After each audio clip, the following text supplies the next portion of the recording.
तो मैं आपको क्विकली बता देता हूँ ई वीज़ा का एक्सपीरियंस कैसा रहा। और मैंने इसको बोला एयरपोर्ट उसने बोला एक मिनट कैथोलिक चर्च है, म्यूजियम है और थोड़ा टेंशन वाला माहौल चल रहा है। टेंशन वाला इसलिए क्योंकि अभी ये है सबमरीन टनल एंड यहाँ पे ऐसी 3 है फ्रेंड्स एंड ये है टिकट काउंटर जो कि लग भी नहीं रहा है बता रहा था ना ये वाली। यस ये है।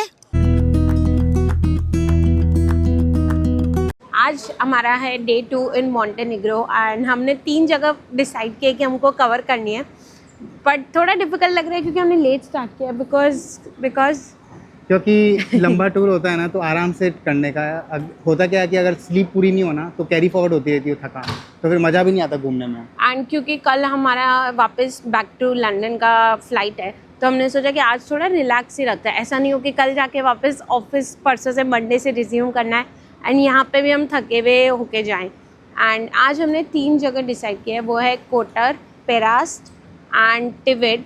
देखते हैं हम कितनी कवर कर पाते हैं एंड हम सोचे कि ये गेट योर गाइड का ये वाला टूर ले लें हम लोग जो कि 3 बजे है एंड फॉर 3 आवर्स है, तो इससे हमारा काफ़ी कुछ कवर हो जाएगा एंड थोड़ा मज़ा भी आता है ना।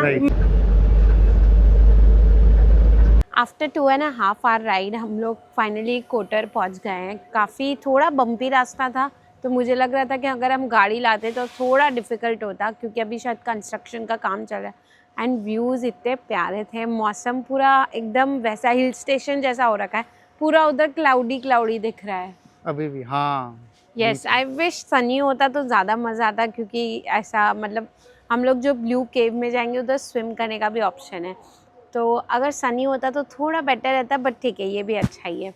एंड यहाँ पे इतनी प्यारी प्यारी छोटी छोटी कैट्स होती है ना, इतनी प्यारी लगती है, ये बैठी हुई थी अच्छे तरीके से ना, पोज क्यूट करके बैठी है। तो यहाँ पे डॉग्स बहुत कम मिलेंगे और कैट्स ज़्यादा मिलती है। फिर स्टिल यहाँ पे स्ट्रीट डॉग्स है जो लंदन में नहीं दिखते हैं, यहाँ पे स्ट्रीट डॉग्स तो दिखते हैं बट कैट्स तो मुझे लगता है हर गली गली में, हर रेस्टोरेंट के वहाँ पे रहती है, तो if you are a cat lover तो Montenegro is definitely for you. And चलो अब स्टार्ट करते हैं क्योंकि हमने एक टूर बुक किया है जो 2:30 हमको उस लोकेशन पे पहुंचना है एंड वो हमको कराएंगे Blue Cave, Our Lady of Rock and submarine tunnel and थोड़ा बहुत इधर उधर आइलैंड्स दिखाएंगे, तो वो 3 आवर का टूर है एंड हमको पड़ा 55 यूरो फॉर 2 पर्सन। उन्होंने 60 यूरो लिखा था, मतलब बोला था, बट मैंने उनको बोला can you do 55 euro for 2 person, तो यहाँ पे बार्गेनिंग भी चलती है तो आप वो कर सकते हैं, ट्राई कर सकते हैं। मे बी अभी ऑफ पीक सीज़न भी है इसलिए शायद उन्होंने कर दिया, तो लेट्स एक्सप्लोर। सो यहाँ से चालू होता है रास्ता टू कोटर फोर्ट्रेस एंड यहाँ से जो व्यूज़ है वो बहुत ही अच्छे हैं, तो हम सोचे इसको हाइक करते हैं।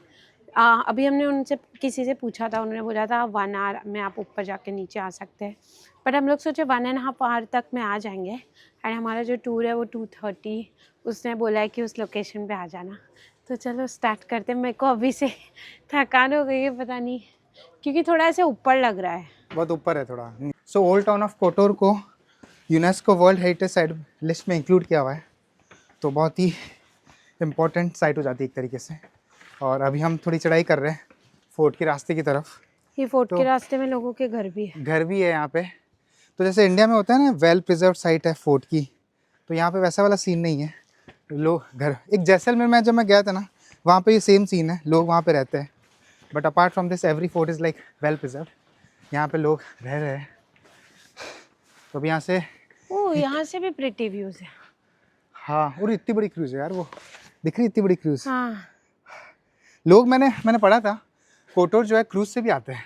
अभी एक लेडी से पूछा, उन्होंने कहा 2 मिनट्स दूर है, टिकट काउंटर 15 यूरोस का टिकट चार्ज लगता है।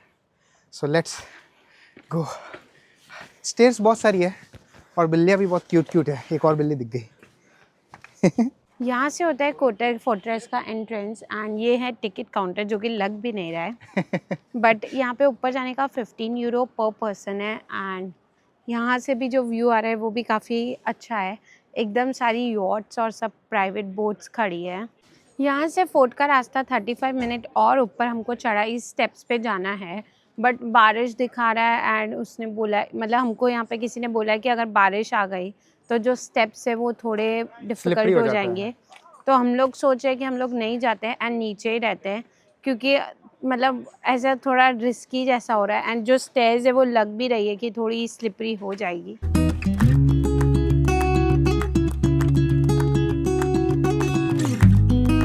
ये है नॉर्दर्न गेट, एंड यहाँ से अगर आप ये देखेंगे तो इतनी सारी फिशेस है, बड़ी बड़ी है, छोटी छोटी भी नहीं है ना, एकदम बड़ी बड़ी हाँ, दिख भी फिशेस रही है। है यार, पानी एकदम क्लियर है, मतलब साफ है। एंड वो एक लौती डक है। डक है। एंड ये जो व्यू है ये भी बहुत सुंदर है। एंड आई गेस बारिश स्टार्ट हो गई है ना, हमने जो डिसीजन ऊपर नहीं जाने का लिया है विच इज़ वेरी राइट। यहाँ पे हमने बहुत सारी जगह टूर्स की इंक्वायरी की है, तो यूजुअली सारे जो टूर्स होते हैं वो ये 2 टूर्स चलते हैं। पहला टूर होता है पेरास्ट आइलैंड का, जो पेरास्ट और लेडी ऑफ रॉक ले जाएगा, एंड वो 1.5 आवर लेगा, एंड 20 यूरो उसका प्राइस है। बट अगर आपको ये lady of rock, Mamula, blue cave, submarine tunnel ये सब करना है तो आपको 40 यूरो फॉर 3 आवर्स। तो हम सोचे कि ये वाला ही कर लेते हैं, ब्लू केव आ जाएगा। इसमें जो अंदर केव के अंदर है ना, वो वाटर ऐसा फ्लोरेसेंट काइंड ऑफ हो जाता है, तो मुझे वो करने का बहुत मन है। तो यहाँ पे 40 यूरो ऑलमोस्ट सब ने लिखा हुआ है, बट मैंने जुगाड़ करके कितना हुआ 55 डिवाइड बाई 2 27.5। हाँ, तो मैंने 27.5 यूरो में जुगाड़ कर लिया। तो बाकी जो सेविंग हुई प्रेक्षा उसकी आप आइसक्रीम खा सकते हो। यस।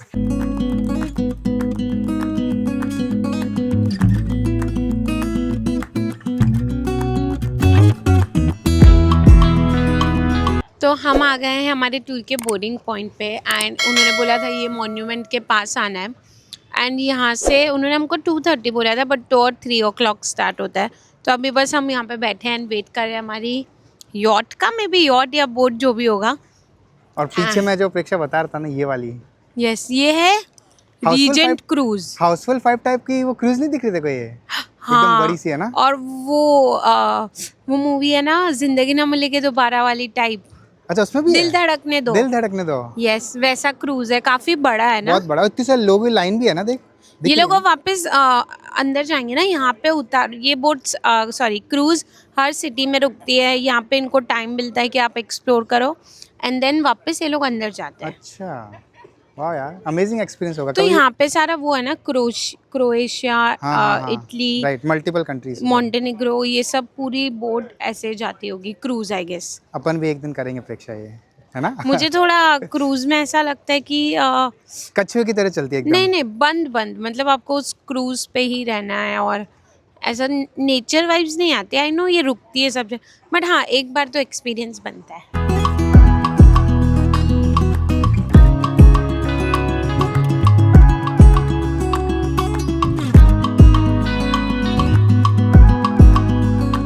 अब हम आ गए हैं लेडी ऑफ रॉक्स पे।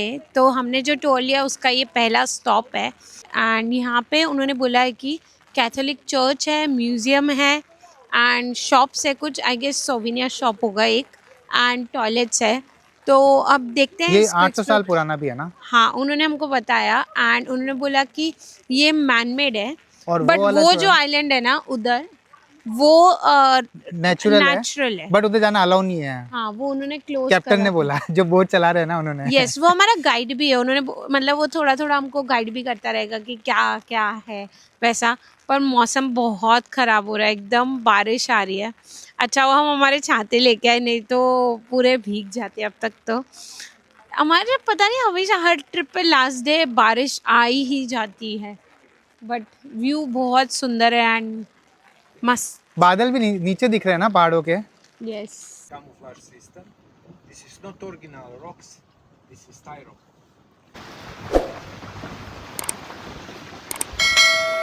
ये है सबमरीन टनल, एंड यहाँ पे ऐसी 3 है, तो ये ऐसे पूरी कैमोफ्लेज वे में बनाई हुई है, एंड अभी हम इसके अंदर जाएंगे। एंड पानी कितना ब्लू लग रहा है, बहुत सही लग रहा है यार। यहाँ पे भी इन्होंने ग्रेफिटी कर रखी है यहाँ पे भी।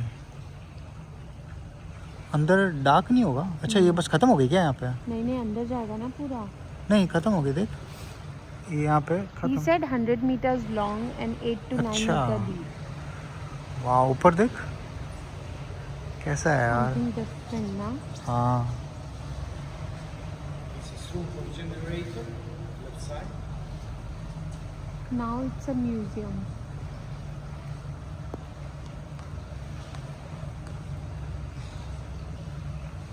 ये कैमोफ्लेज है, तो जैसे ही सबमरीन यहाँ पे आती है ये गेट बंद हो जाता है यहाँ पे, ताकि किसी को पता ना चले। Back to next destination.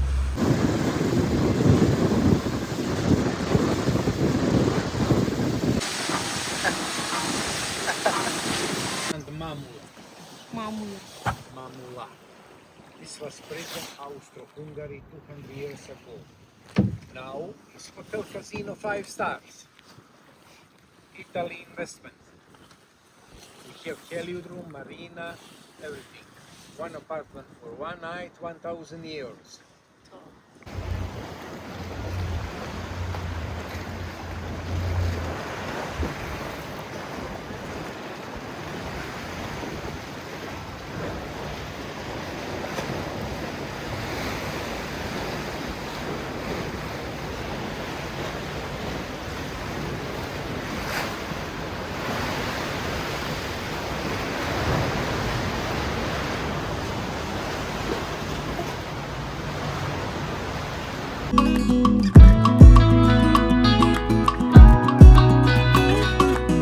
Finally हम वापस आ गए हैं जहाँ से हमने स्टार्ट किया था एंड टोटली पूरा लगा हमको 3 आवर्स।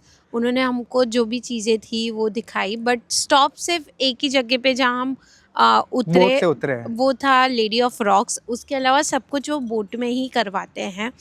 एंड ब्लू केव में स्विमिंग का हमको मतलब उसमें लिखा हुआ था, बट वहाँ पे नहीं हुआ। एंड उन्होंने बोला कि थोड़ा डेंजरस है यहाँ पे, मे बी आज बिकॉज वेदर भी बहुत ख़राब है एंड पूरी बोट भी ऐसे बहुत हिल रही थी और काफ़ी बम्पी राइड भी थी।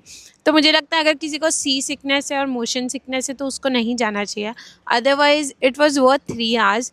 कुछ अलग था, कुछ नया था एंड मज़ा आई। बोट के व्यूज़, अभी जो व्यूज़ आ रहे हैं पूरा ऐसा लग रहा है इतना हिली एरिया है ना, इसलिए इतना सुंदर दिख रहा है। मुझे लगता है 3 to 6 का जो टाइम है ना वो एकदम परफेक्ट टाइम है, क्योंकि आपको सनसेट भी देखने को मिलेगा।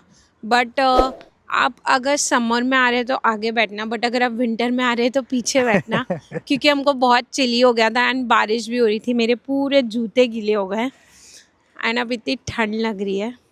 But I would say if अगर आप कोटर आ रहे हैं तो ये मस्त है कि आप ये करें। मैं तो शिवर कर रहा हूँ।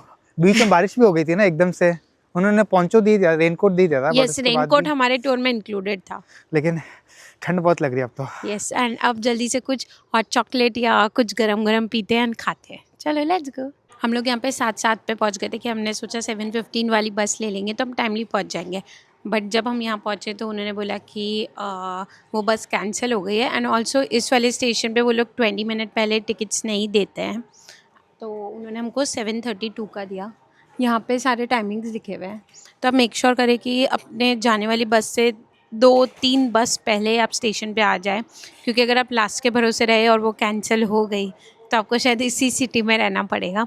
ऐसा हम लोग के साथ 1-2 बार हुआ है ना आदि, हाँ, बट मेर में हुआ है, कॉर्नवॉल में हुआ है, तो फिर इसलिए अब हम कोशिश करते हैं कि 2-3 बस पहले ही हम लोग स्टेशन से पहुँचे और वही हम करें। एंड अब हमको यहाँ से ये पहुँचाएगी 9:30। वो वाली बस जो थी ना 7:15 वाली, वो भी सेम टाइम पे पहुँचा रही थी, 1 मिनट का ही डिफरेंस था। अच्छा। बट उसका रूट शायद लंबा था एंड इसका रूट छोटा ही है, तो हम लोग प्रोबेबली 9:35 तक पहुँच जाने चाहिए। The next day. सो आज हमारा फाइनली इन मोंटेनिग्रो, हाँ एयरपोर्ट जा रहे हैं और थोड़ा टेंशन वाला माहौल चल रहा है। टेंशन वाला इसलिए क्योंकि अभी बज गई 7:33 और हमें अता पता नहीं है टैक्सी कहाँ पे मिलेगी, कहाँ पे आएगी। अभी बस स्टॉप पे आए हुए हैं यहाँ पे, बट एक बस वाले ने बोला कि एयरपोर्ट नहीं जाएगी, तो वही चल रहा है थोड़ा टेंशन चल रहा है। और मैंने एक जने से पूछा तो उन्होंने कहा टैक्सी यहाँ पे नहीं मिलेगी, इस रोड पे थोड़ा आगे जाके मिलेगी। तो देखते हैं यार, मतलब अब 10 बजे बोर्डिंग गेट क्लोज़ हो जाएंगे, तो उससे पहले मतलब 8:30 बजे स्टार्ट हो जाएगा मतलब चेक इन प्रोसीजर। तो यार थोड़ा पैनिक स्टार्ट हो गया। ऑलमोस्ट 1.5 घंटा पहले हम पहुँचेंगे। चौराहे चेंज कर लिया और अभी एक जने से पूछा अंकल से, वो वहाँ पे जो बैठे हैं, उन्होंने बोला कि यार यहाँ पे टैक्सियों का रुकने का बड़ा प्रॉब्लम है। उन्होंने भी हेल्प करने की कोशिश की, बट यार अब एक टैक्सी वाला दिखा है और मैंने इसको बोला एयरपोर्ट, उसने बोला 1 मिनट ऐसे कर रहा है वो।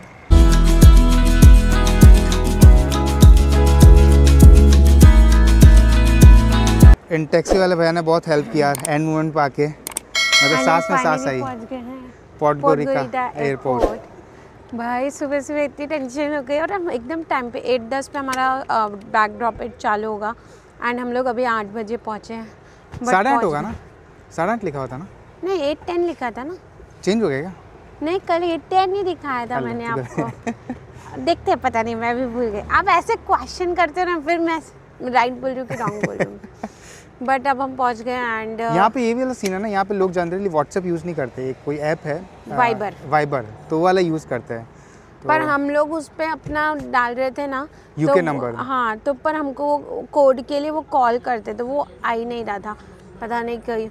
और उसके बिना व्हाट्सएप यहाँ पे कोई यूज़ नहीं करता है, तो नंबर सेव करना भी एक डिफ़िकल्टी हो गई।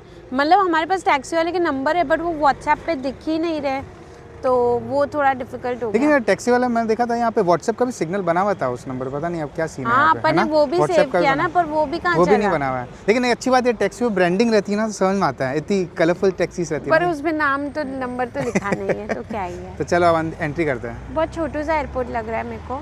आदित्य राइट था और मैं रॉन्ग थी। एक्चुअल चेक इन टाइम है 8:30, तो यहाँ पे इस एयरपोर्ट पे सिर्फ 2 आवर्स पहले ही आना है आपको। बट ऑफ कोर्स अपनी फ़्लाइट का आप चेंज करें, वो सबकी फ़्लाइट पे डिपेंड करता है। बट हमारा विज़िट था एंड अभी हमको बोला 2 आवर्स पहले ही आना चाहिए था। तो अभी कितना 8:17 हो गए, 8:30 बजे चेक इन चालू हो जाएगा ना। एंड ये जो फ़्लाइट होती है फुल होती है, मेरी और आदि की सीट अलग अलग आई है, तो अरे हाँ, आज आदि के साथ बैठना था। ये तो ध्यान में नहीं रहा यार, ये तो भूल ही गया मैं एक तरीके से। बट दूसरी मतलब सीट बुक कराने के लिए बहुत ज़्यादा पाउंड है, उतना तो टिकट का कॉस्ट है। तो इतना कौन देगा, ठीक है। मूवी डाउनलोड कर ली तूने? ओह नो, वाईफाई अंदर अच्छा चल रहा है, बाहर अच्छी स्पीड नहीं आ रही है। अच्छा तो फिर देख के तो रखूँ, डिसाइड भी तो करनी पड़ती है कौन सी देखनी है। बाहर अंदर बहुत ही कंजेशन चल रहा है सिक्योरिटी वगैरह का, बहुत छोटा एयरपोर्ट है ना, तो उस हिसाब से तो सिक्योरिटी पता लाइन नहीं बड़ी है वो। सिक्योरिटी, मुझे ऐसा लगता है कि जब तक सिक्योरिटी क्लियर करेंगे तब तक तो नंबर ही आ जाएगा हमारा बोर्डिंग गेट पे, क्योंकि बोर्डिंग गेट 10 बजे बंद हो जाएगा। तो वी जस्ट हैव 1.5 आवर।